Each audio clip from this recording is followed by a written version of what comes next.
Jadi apa yang mau saya buat kemarin itu adalah supaya bisa melihat lebih clear sebenarnya situasi yang kita hadapi seperti apa, karena kita pada waktu kita melakukan satu proposal apapun namanya, kan kita perlu lihat nasabah tuh customer ini seperti apa, either kebutuhannya dan kemampuannya.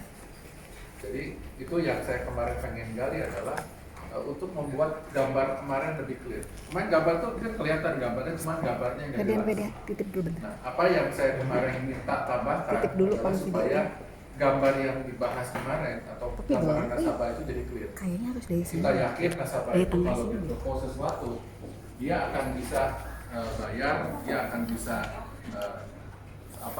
jalan terus usahanya. Kita juga tahu seberapa komitmen dia masih akan jalan, kita bisa lakukan ya. Jadi informasi kemarin hanya tambahan dari informasi yang sudah standar dibuat oleh SME atau DDS.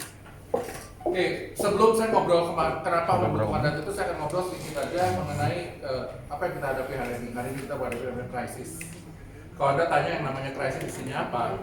Krisis adalah ya, jadi ada satu periode waktu di mana kita menghadapi masa yang sulit, bermasalah dan berbahaya.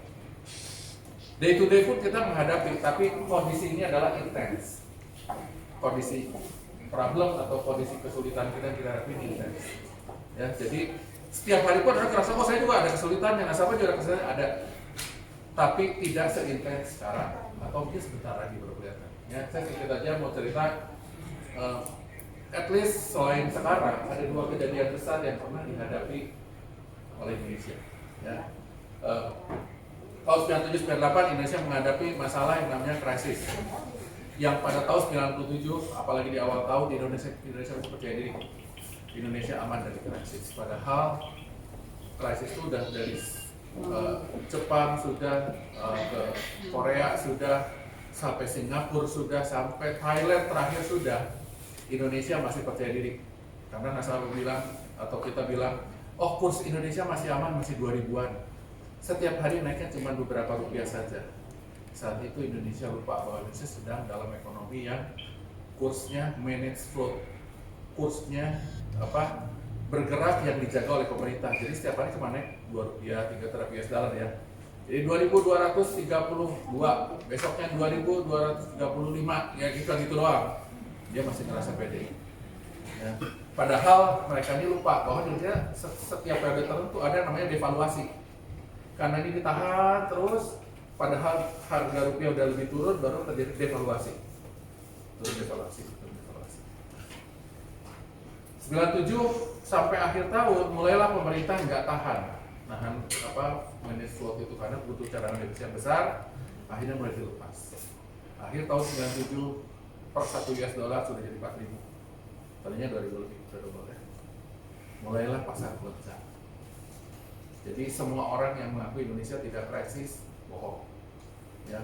Ceritanya persis seperti sekarang juga. Benar? Coba ada waktu bulan 2 awal Anda ngomong, enggak itu mau jauh di China, itu jauh di mana lah. Even Amerika ngomong yang sama. Hari ini ada yang berani ngomong enggak ada enggak? Kayaknya mungkin Korea Utara aja kali. Orang benar pasti ngomongnya kita hati-hati semua deh ya. Gitu. Jadi cerita ya. Jadi kesamaannya adalah ini global. Jadi terjadilah krisis. Ketiga krisis ini nanti saya cerita dulu yang 2008. 2008 kejadian sama. Dimulai dengan subprime mortgage Amerika yang nilainya jatuh tiba-tiba. Ya, jadi subprime mortgage adalah sekelompok portfolio yang diperjualbelikan. Ya, itu juga sama, portfolio di bank itu bisa berjualbelikan, bisa berlevel-level. Kredit korporasi, kredit SME, kredit consumer. Lalu grade-nya macam-macam. Kalau yang bagus, total portfolio 100 miliar dibelinya bisa lebih dari 100 miliar karena harganya bagus. Tapi subprime ini yang nilainya lebih jelek. Ya ada dipilih dikit lah. Yang orang yang kerjanya mungkin saja kerja kontrak yang pas-pasan lah, beresiko tinggi nih. Akibatnya subprime itu bisa dihargai di bawah harga portfolionya. Misalnya saya punya portfolio, saya jual ke Iwan nilai 100 miliar, saya bilang Iwan saya jual 80, Iwan beli. Apa ekspektasi Iwan? Iwan juga pertahankan Syukur-syukur bisa balik 90, ya untung 10. Syukur-syukur bisa dibeli orang 85, untung 5. Terserah macam-macam. Ini tiba-tiba ambruk karena employment Amerika jatuh, karena ekonomi jatuh. Dari sini men-track ekonomi Amerika sampai terakhir Donald Trump masuk kan dia bilang saya mau membalikkan ekonomi Amerika. Itu kan baru 4 tahun lalu gitu kan, ini pada 2008. Jadi Amerika krisis tuh 6-7 tahun terus gitu kan ya. Indonesia kena cuman nggak parah-parah amat karena nggak banyak yang terjadi bermain di sini, tapi sebagian nasabah kita yang suka investasi di luar negeri offshore kena lagi. Sekarang coronavirus ya Anda udah tahu deh, nggak ada negara sebegitu jagoannya sampai bilang saya nggak kena. Yang ngomong nggak kena belum ketahuan atau malu ngaku kira-kira gitu ya.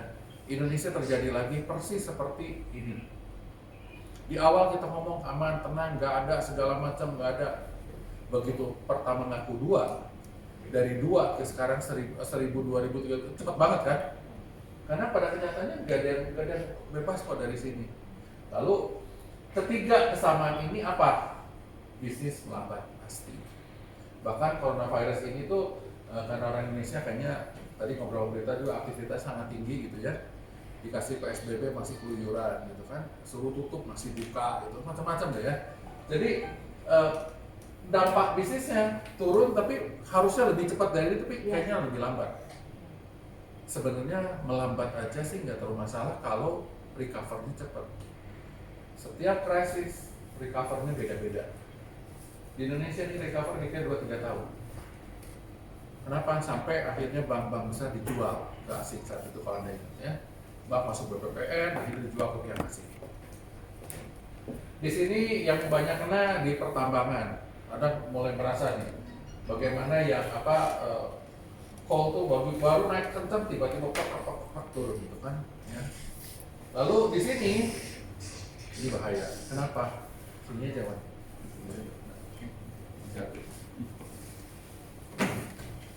Di sini saya nyebutnya adalah shutdown, ekonomi shutdown. Semua suruh berhenti kan? Toko segala tutup, yang boleh buka cuma rumah sakit, bank gitu kan? Institusi keuangan, institusi kesehatan, supermarket. Ya, kalaupun restoran nggak boleh makan, cuma boleh bawa pulang atau dikirim gitu kan?